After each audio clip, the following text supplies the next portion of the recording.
आप देख रहे हैं या मनी। हम दोस्तों के हमारे साथ बने हुए आपकी सभी क्वेरीज को आंसर करने के लिए बात करते हैं कुछ और व्यूअर्स के साथ। और अगली व्यूअर मीनाक्षी हैं राजस्थान से, और इनका सवाल पूछने के लिए इनके हस्बैंड फोन लाइन पर कनेक्टेड हैं जो इनका पोर्टफोलियो डिस्कस करेंगे। बताइए क्या सवाल है। नमस्कार। नमस्ते। नमस्ते मैम। हाँ जी, मैं योनो एसबीआई से एक्चुअली करता हूँ, तो उसमें सारे जो फंड हैं वो एसबीआई के हैं, और उसमें खूब सारे मैंने 13-14 फंड ऐड किए हैं। सब में 1000 रुपये एसआईपी करते हैं। तो मैं सजेशन करता हूँ कुछ 4-5-6 जो फंड हैं वही रखूँ, और उनमें अभी जो गिरते बाजार में कौन कौन से फंड रखूँ, और 10-15 साल के लिए मैं इन्वेस्ट कर सकूँ, और 15-20 सालों में जो फंड कितना रेज कर पाऊँ। अच्छा, मुझे एक चीज बताइए, आपने एसबीआई के ही सारे फंड्स क्यों खरीदे? क्योंकि कोई खास वजह? हाँ जी, मेरी मैडम का क्या है, एसबीआई में अकाउंट है, तो योनो से वो उसमें करते हैं एसबीआई में म्यूचुअल फंड में, उसमें डीमेट अकाउंट खोलने की जरूरत नहीं पड़ती, इसलिए वो वैसे नहीं, बट ऐसा तो जरूर। हाँ जी, हाँ जी। ओके, चलिए पूछ लेते हैं। तो हेमंत जी, एसबीआई में बैंक अकाउंट होने की वजह से और एसबीआई ऐप के थ्रू, क्योंकि योनो ऐप जो है वो एसबीआई बैंक की ही ऐप है, उसके थ्रू ये खरीदती थी और इसीलिए इन्होंने एसबीआई के सारे फंड्स ले लिए। इंटरेस्टिंग ये है, 14,000 के एसआईपी के लिए 14 ही फंड्स लिए हैं, वो भी सभी एसबीआई के। लिस्ट लंबी है, मैं क्विकली मेंशन कर देती हूँ कौन कौन से फंड्स हैं। SBI long term equity, flexi cap, ESG strategy, equity hybrid, multi cap, Nifty next 50, focused equity, blue chip, contra savings, Nifty index, health care opportunities, magnum global, international access. बताइए, 1 करोड़ का लक्ष्य लेकर चल रहे हैं, कब तक पूरा होगा? हाँ, देखिए दीपाली, सबसे पहले इनके लक्ष्य की बात करते हैं, फिर हम बात करेंगे कि एक ही म्यूचुअल फंड में इन्वेस्ट करना चाहिए, नहीं करना चाहिए, और या कौन से फंड इनके पोर्टफोलियो में होने चाहिए। तो अगर इनकी जो इन्वेस्टमेंट अभी 14,000 की, जैसे उन्होंने कहा, शायद 1,000 से और बढ़ाना चाहते हैं, कुल मिला के 15,000 की एसआईपी है। इनका जो समय है जिसमें वो इन्वेस्ट करना चाहते हैं, अगर ये कंटिन्यू करते रहे, शायद 18 ईयर्स की बात कर रहे हैं, तो 12% की रिटर्न अगर हम मान के चलें, तो इनका जो लक्ष्य है 1 करोड़ का, वो पूरा हो जाएगा, उसमें कोई प्रॉब्लम नहीं है। लेकिन हमें ये देखना है कि हम अपना रिस्क कैसे कम करें।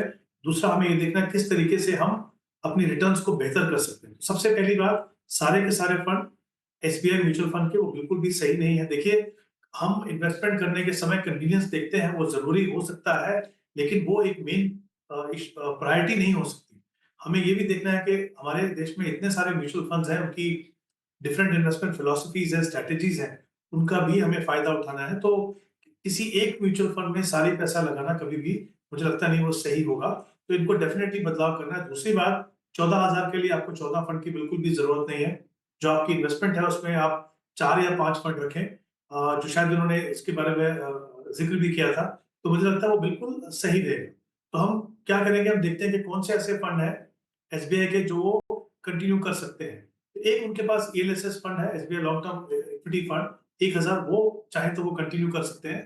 उसके अलावा एसबीआई कॉन्ट्रा बहुत अच्छा फंड है, जो कॉन्ट्रेरियन बेट लेता है, 3,000 रुपए वहां पे इन्वेस्ट कर लीजिए। और निफ्टी इंडेक्स एक फंड है एसबीआई का, जहां पे वो 3,000 रुपए इन्वेस्ट कर सकते हैं। अब देखिए क्या होता है, जब आप निफ्टी इंडेक्स में जाते हैं तो फर्क नहीं पड़ता कि एसबीआई का फंड है या एचडीएफसी का फंड है, क्योंकि अल्टीमेटली सभी जो इंडेक्स फंड है उनको इंडेक्स को ट्रैक करना है। तो ये 3 फंड तो आप एसबीआई के रख सकते हैं। उसके अलावा जो बाकी हैं 7,000, वो एक मल्टी कैप फंड लीजिए, निप्पॉन इंडिया मल्टी कैप, जहां पे 4,000 इन्वेस्ट कर सकते हैं आप, और एक large and mid cap, Motilal Oswal large and mid cap, फिर 3,000। तो हमने कोशिश की है कि हम 3 फंड एसबीआई के रखे हैं, 2 फंड डिफरेंट कैटेगरीज के डिफरेंट म्यूचुअल फंड्स के रखे हैं, और जो 1,000 उन्होंने कहा इनको बढ़ाना है, वो मोतीलाल ओसवाल मिड कैप में कर सकते हैं, क्योंकि हमने यहाँ पे अभी 14,000 में से उनको 3,000 की एलोकेशन दी थी, जो बढ़ के 4,000 हो जाएगी। तो 7,000 की जो इन्वेस्टमेंट है वो एग्जिस्टिंग फंड्स के अंदर, और 8,000 की इन्वेस्टमेंट जो है वो 2 फंड्स बाकी अलग से म्यूचुअल फंड में करना है आपको। आई थिंक ये बहुत ही जरूरी है, जितना जल्दी आप करेंगे वो आपके पोर्टफोलियो के लिए बेहतर होगा। ओके, चलिए, तो ये रही आपके पोर्टफोलियो पर सलाह। काफ़ी सारे बदलाव सजेस्ट किए गए हैं, काफ़ी सारे फंड्स हैं जिनसे आपको एग्जिट करना है। आप नोट कर सकते हैं और आपकी स्क्रीन पर भी है। एसबीआई का flexi cap, ESG strategy, equity hybrid, multi cap, Nifty next 50, focused equity, blue chip, savings, health care, magnum global, international access, इन सभी से आपको एग्जिट करना है। सिर्फ 3 एसबीआई के फंड्स हैं जिनमें आप इन्वेस्टमेंट कंटिन्यू कर सकते हैं, SBI long term equity, SBI Contra और एसबीआई निफ्टी इंडेक्स फंड। मोतिया, तो अब आपका नया पोर्टफोलियो कैसा होना चाहिए वो आप नोट कर लीजिए। अगर आपने नोट नहीं किया है, ये आपकी स्क्रीन पर है। मोतियाल ओसवाल लार्ज मिड कैप में 4000 डालिए, हर महीने 4000 डालिए निपॉन इंडिया मल्टी कैप में, 3000 एसबीआई निफ्टी इंडेक्स फंड में, 3000 एसबीआई कॉन्ट्रा में और एसबीआई लॉन्ग टर्म इक्विटी में 1000। और रही बात आपके गोल की, 15000 के एसआईपी से 18 साल में आप 1 करोड़ का लक्ष्य हासिल कर लेंगे। बात करते हैं अब राहुल पाटीदार से, अगले व्यूअर है हमारे साथ महाराष्ट्र से। राहुल नमस्कार, बताइए क्या सवाल है आपका। Good evening ma'am. मैम मुझे 36,000 रुपीज़ इन्वेस्ट करना है, मतलब हर महीने एसआईपी करनी है 36,000 की with the step up of 10% every year, और मेरा 1.5 ईयर का गोल है। तो मुझे फंड्स जानने थे। मेरी एग्जिस्टिंग Okay. 7,000 की एसआईपी पराग पारिक में चालू है, फ्लेक्सी कैप। ओके, तो 7000 के अलावा 36,000 की नहीं एसआईपी करना चाहते हैं? हाँ मैडम। ओके, तो 7000 की पराग परिक फ्लेक्सी कैप में एसआईपी चल रही है, 36,000 और डालना चाहते हैं। टोटल एसआईपी उस स्थिति में 43,000 की हो जाएगी। 10 साल में 1.5 करोड़ का लक्ष्य है। सालाना 10% स्टेप अप करने का भी प्लान है। बताइए इनका पोर्टफोलियो क्रिएशन और इनके गोल पर राय।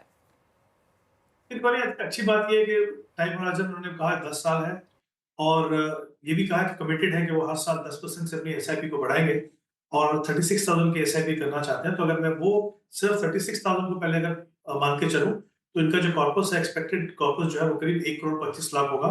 इनका जो टारगेट है वो 1 करोड़ 50 है। बट जैसा उन्होंने अभी बताया कि इनकी 7,000 की एक एसआईपी ऑलरेडी पराग परिक फ्लेक्सी कैप में चल रही है, तो डेफिनेटली वो इनके कॉर्पस में वो ऐड करेगी। तो मुझे लगता है थोड़ा सा गैप होगा, बट अगर हम फंड्स अच्छे हों हमारे पास, अच्छे से मॉनिटरिंग करें, तो डेफिनेटली एक्सपेक्ट कर सकते हैं कि जो रिटर्न्स है वो थोड़ी बेटर हो जाए और इनका लक्ष्य जो है वो पूरा हो जाए। तो बिल्कुल पूरा होने की उम्मीद है मुझे। कुछ फंड्स मैं इनको रिकमेंड करता हूँ, डेफिनेटली उसको कंसिडर कर सकते हैं, क्योंकि एक फ्लेक्सी कैप इनके पास ऑलरेडी है।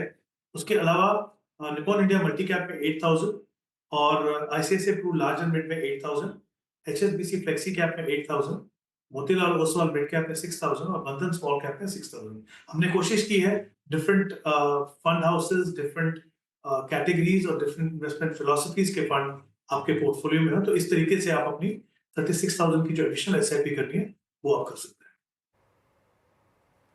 ओके, चलिए, तो ये रही सलाह आपके लिए। अकॉर्डिंगली आप चेंजेस कर सकते हैं। चलिए, सवाल इतने ही शामिल करेंगे, शो को समेटने का भी वक्त है। शुक्र है हेमंत जी आने के लिए शो में और सभी क्वेरीज को सॉर्ट करने के लिए। Thank you so much. इसी के साथ एक ब्रेक में जाते जाते हेमंत जी के टॉप 4 फंड्स आप देख सकते हैं अपनी स्क्रीन पर, नोट कर लीजिए अगर हेमंत जी की चॉइस के हिसाब से पोर्टफोलियो क्रिएट करना चाहते हैं। इसी के साथ यो मनी में इतना ही। नमस्कार।